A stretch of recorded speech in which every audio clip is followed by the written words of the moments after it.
Part 1. You will hear a woman who works at an employment agency talking to a man about jobs he could apply for. First, you have some time to look at questions 1 to 5.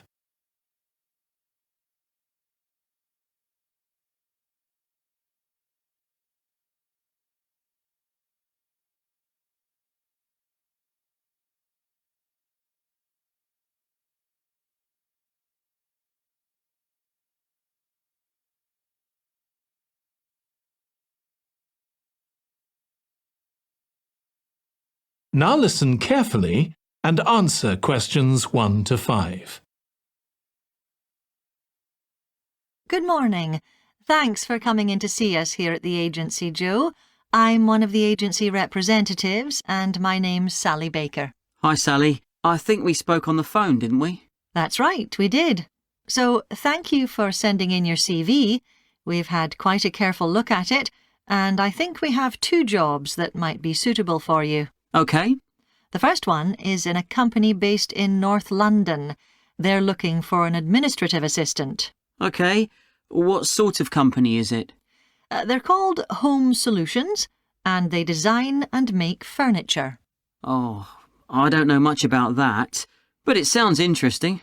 Yes, well, as I said, they want someone in their office, and looking at your past experience, it does look as if you fit quite a few of the requirements.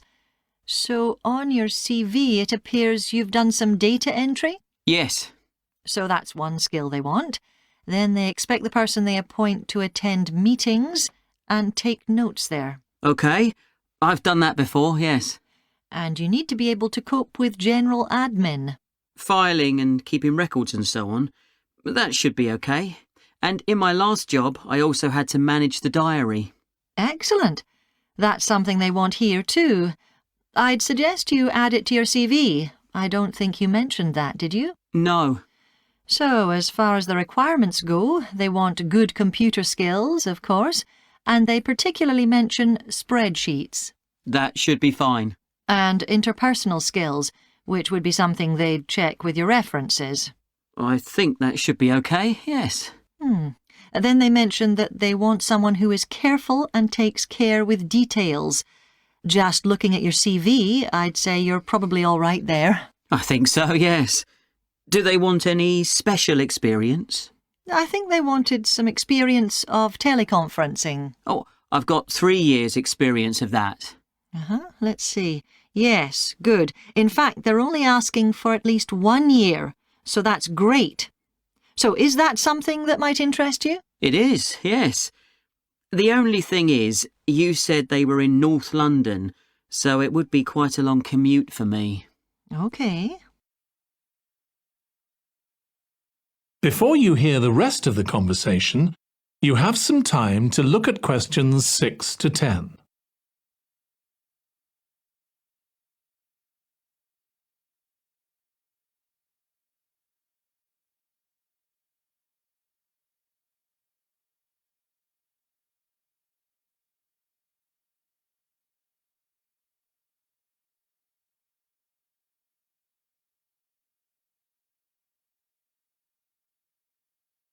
Now listen and answer questions 6 to 10.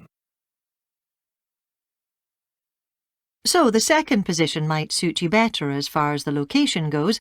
That's for a warehouse assistant, and that's in South London. Yes, that would be a lot closer. And you've worked in a warehouse before, haven't you? Yes. So as far as the responsibilities for this position go, they want someone who could manage the stock, obviously, and also deliveries. That should be OK. You've got to keep track of stuff, but I've always been quite good with numbers. Good. That's their first requirement. And they want someone who's computer literate, which we know you are. Sure. Then they mention organisational skills. They want someone who's well organised. Yes, I think I am. And tidy? Yes, they go together really, don't they? Sure. Then the usual stuff. They want someone who can communicate well, both orally and in writing. OK. And for the last warehouse job I had, one of the things I enjoyed most was being part of a team. I found that was really essential for the job. Excellent. Yes, they do mention that they want someone who's used to that, yes. Now, when you were working in a warehouse last time, what sorts of items were you dealing with? It was mostly bathroom and kitchen equipment, sinks and stoves and fridges. So you're okay moving heavy things? Sure, I'm quite strong and I've had the training. Good. Now, as far as experience goes, they mention they want someone with a licence and that you have experience of driving in London, so you can cope with the traffic and so on. Yes, no problem. And you've got experience of warehouse work. And the final thing they mention is customer service. I think, looking at your CV, you're okay there. Right.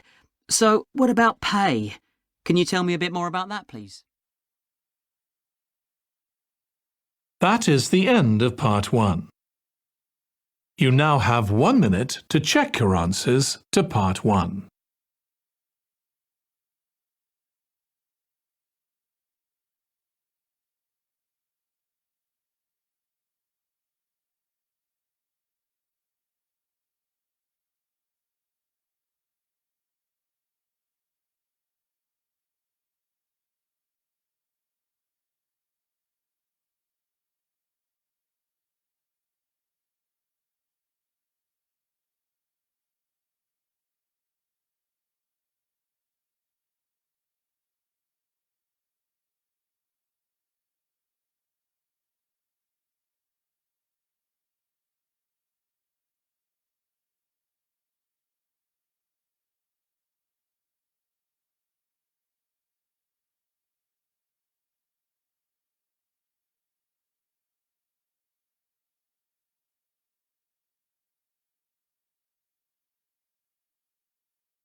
Part 2. You will hear a woman called Alice Riches talking on the radio about a scheme which involves closing streets to traffic to allow children to play. First, you have some time to look at questions 11 to 16.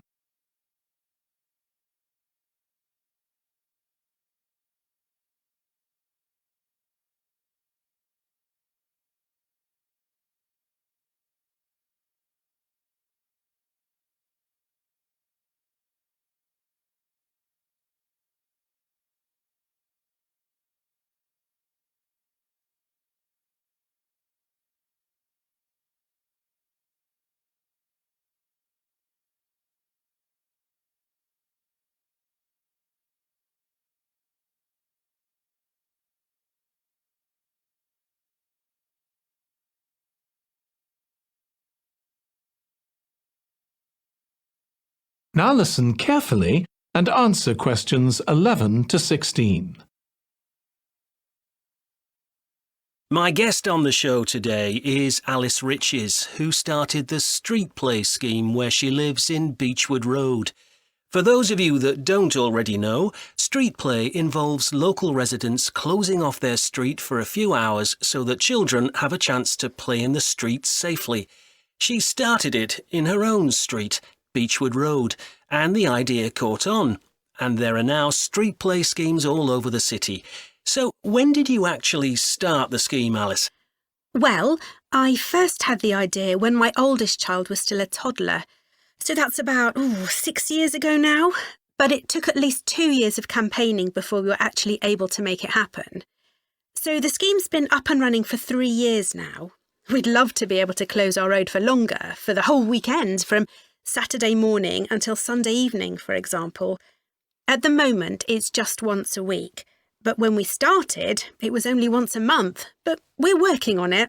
So what actually happens when Beechwood Road is closed? We have volunteer wardens, mostly parents, but some elderly residents too, who block off our road at either end.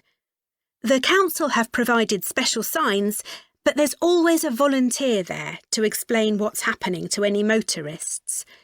Generally, they're fine about it. We've only had to get the police involved once or twice.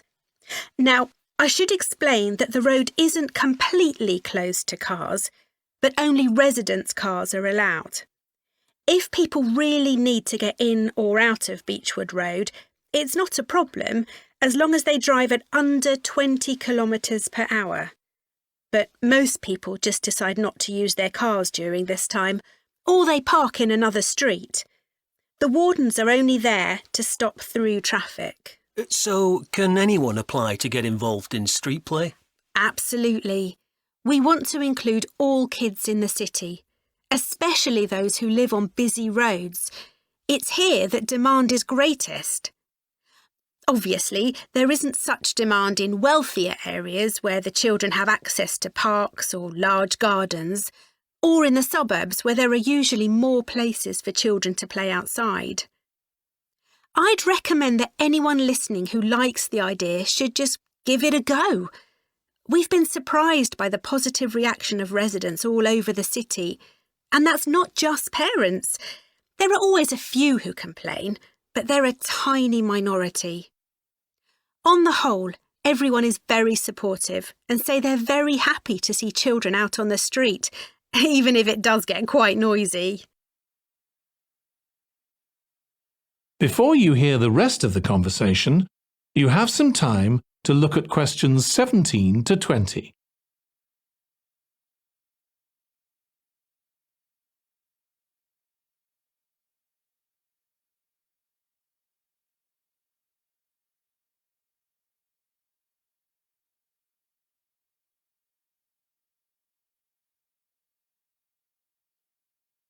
Now listen and answer questions 17 to 20. There have been so many benefits of street play for the kids. Parents really like the fact that the kids are getting fresh air instead of sitting staring at a computer screen, even if they're not doing anything particularly energetic. And of course, it's great that kids can play with their friends outside without being supervised by their parents. But for me, the biggest advantage is that kids develop confidence in themselves to be outside without their parents. The other really fantastic thing is that children get to know the adults in the street. It's like having a big extended family. It certainly does have a lot of benefits. I want to move on now and ask you about a related project in King Street. Right. Well, this was an experiment I was involved in, where local residents decided to try and reduce the traffic along King Street, which is the busiest main road in our area, by persuading people not to use their cars for one day. We thought about making people pay more for parking, but we decided that would be really unpopular. So instead, we just stopped people from parking on King Street, but left the other car parks open. It was surprising how much of a difference all this made. As we'd predicted, air quality was significantly better, but what I hadn't expected was how much quieter it would be, even with the buses still running. Of course, everyone said they felt safer, but we were actually amazed that sales in the shops went up considerably that day. We thought there'd be fewer people out shopping, not more. That's really interesting. So the fact that the street was... That is the end of part 2. You now have 30 seconds to check your answers to part 2.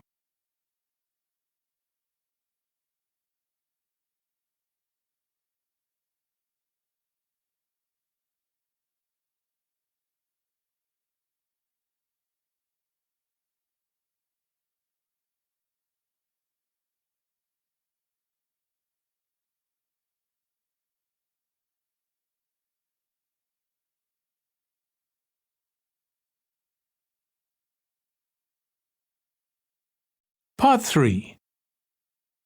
You will hear two students, called Hazel and Tom, talking about Hazel's media studies assignment. First, you have some time to look at questions 21 to 26.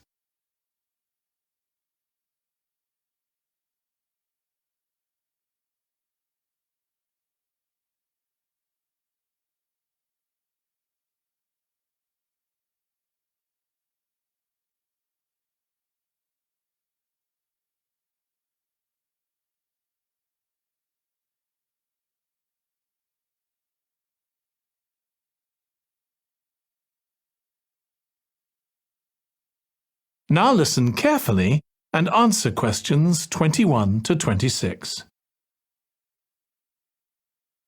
Tom, could I ask you for some advice, please? Yes, of course. If you think I can help. What's it about? It's my first media studies assignment, and I'm not sure how to go about it. You must have done it last year. Is that the one comparing the coverage of a particular story in a range of newspapers? That's right. Oh, yes. I really enjoyed writing it. So, what sort of things do I need to compare? Well, there are several things. For example, there's the question of which page of the newspaper the item appears on. You mean because there's a big difference between having it on the front page and the bottom of page 10, for instance? Exactly. And that shows how important the editor thinks the story is. Then there's the size. How many column inches the story is given. How many columns it spreads over. And I suppose that includes the headline. It certainly does. It's all part of attracting the reader's attention. What about graphics? Whether there's anything visual in addition to the text? Yes, you need to consider those too, because they can have a big effect on the reader's understanding of the story.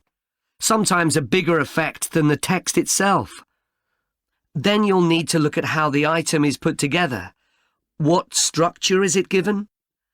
Bear in mind that not many people read beyond the first paragraph. So what has the journalist put at the beginning?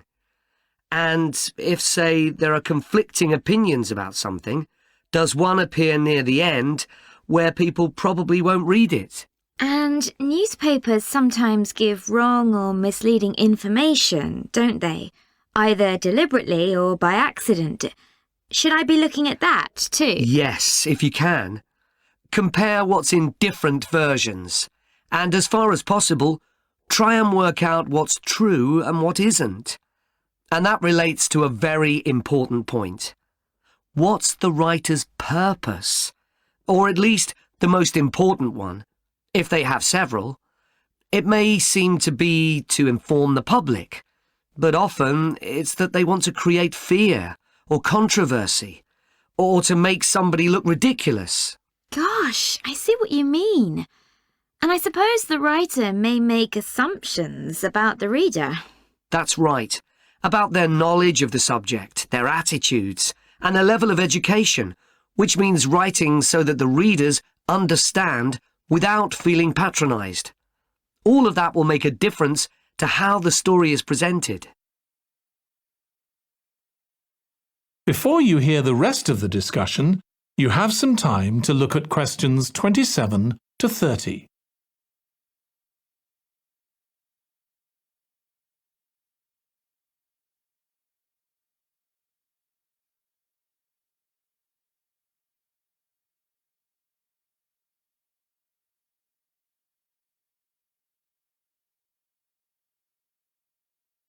Now listen and answer questions 27 to 30. Does it matter what type of story I write about? No. National or international politics, the arts, anything, as long as it's covered in 2 or 3 newspapers. Though, of course, it'll be easier and more fun if it's something you're interested in and know something about. And on that basis, a national news item would be worth analysing. I'm quite keen on politics, so I'll try and find a suitable topic. What did you choose for your analysis, Tom? I was interested in how newspapers express their opinions explicitly. So I wanted to compare editorials in different papers, but when I started looking, I couldn't find 2 on the same topic that I felt like analysing. In that case, I won't even bother to look. So in the end, I chose a human interest story, a terribly emotional story about a young girl who was very ill, and lots of other people, mostly strangers, raised money so she could go abroad for treatment. Actually, I was surprised. Some papers just wrote about how wonderful everyone was, but others considered the broader picture, like why treatment wasn't available here. I usually find stories like that raise quite strong feelings in me. I'll avoid that. Perhaps I'll choose an arts topic, like different reviews of a film or something about funding for the arts. I'll think about that. Yes, that might be interesting.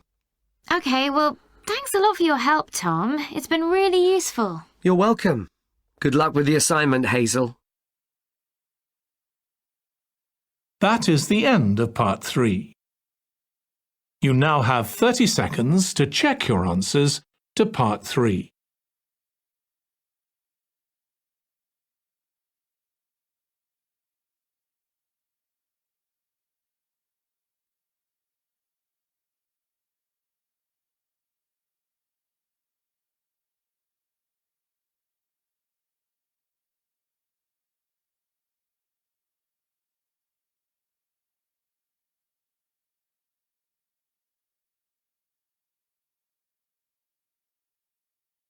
Part 4.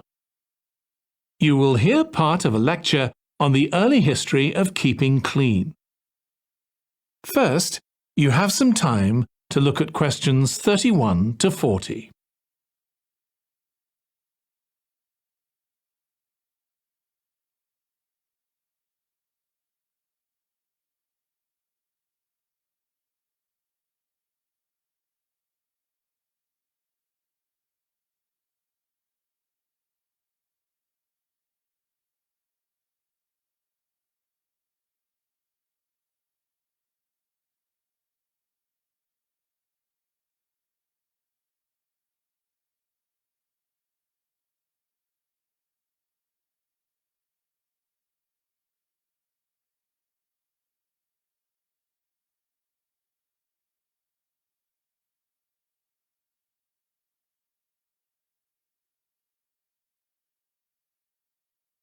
Now listen carefully and answer questions 31 to 40.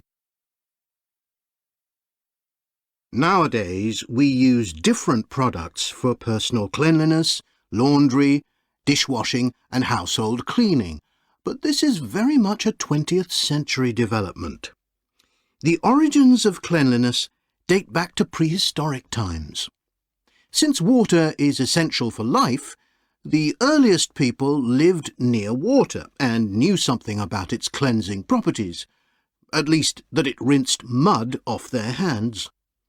During the excavation of ancient Babylon, evidence was found that soap making was known as early as 2800 BC.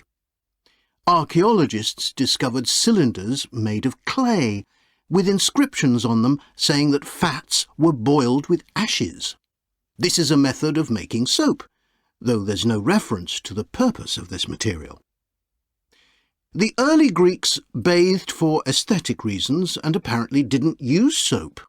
Instead, they cleaned their bodies with blocks of sand, pumice and ashes, then anointed themselves with oil and scraped off the oil and dirt with a metal instrument known as a strigil.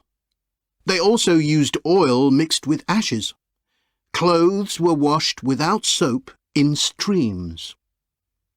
The ancient Germans and Gauls are also credited with discovering how to make a substance called soap, made of melted animal fat and ashes.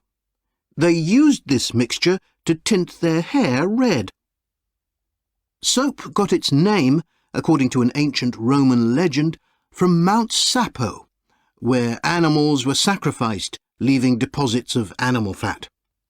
Rain washed these deposits, along with wood ashes, down into the clay soil along the river Tiber. Women found that this mixture greatly reduced the effort required to wash their clothes. As Roman civilization advanced, so did bathing. The first of the famous Roman baths, supplied with water from their aqueducts, was built around 312 BC. The baths were luxurious, and bathing became very popular. And by the 2nd century AD, the Greek physician Galen recommended soap for both medicinal and cleansing purposes.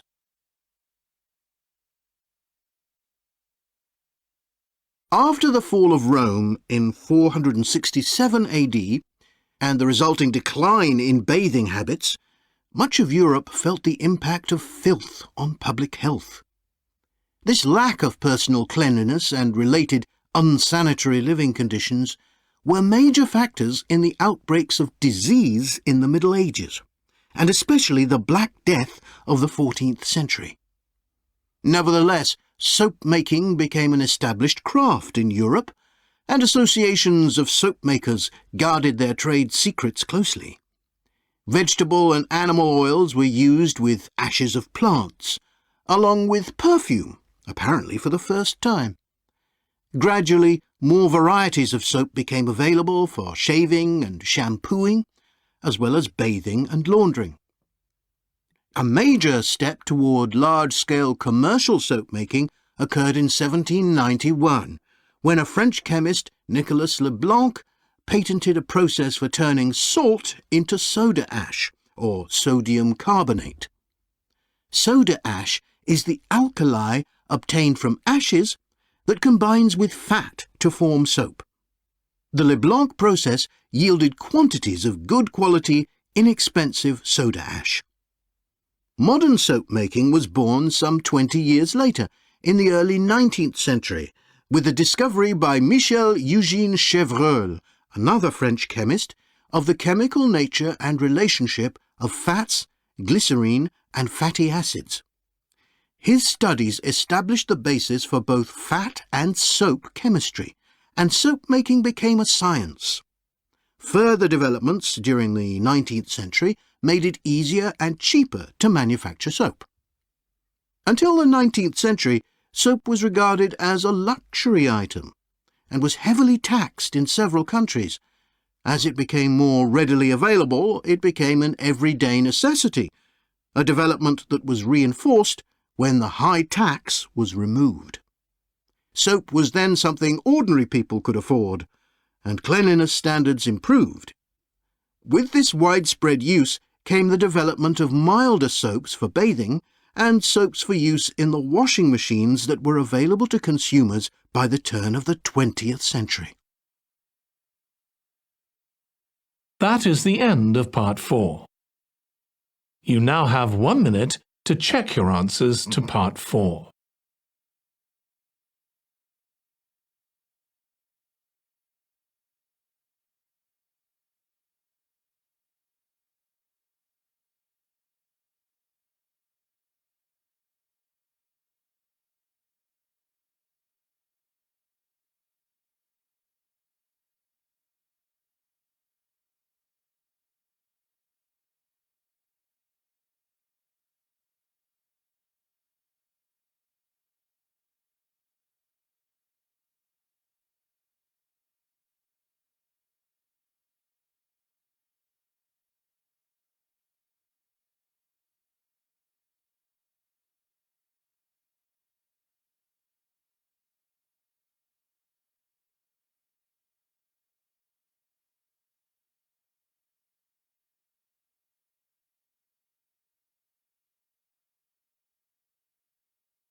That is the end of the listening test.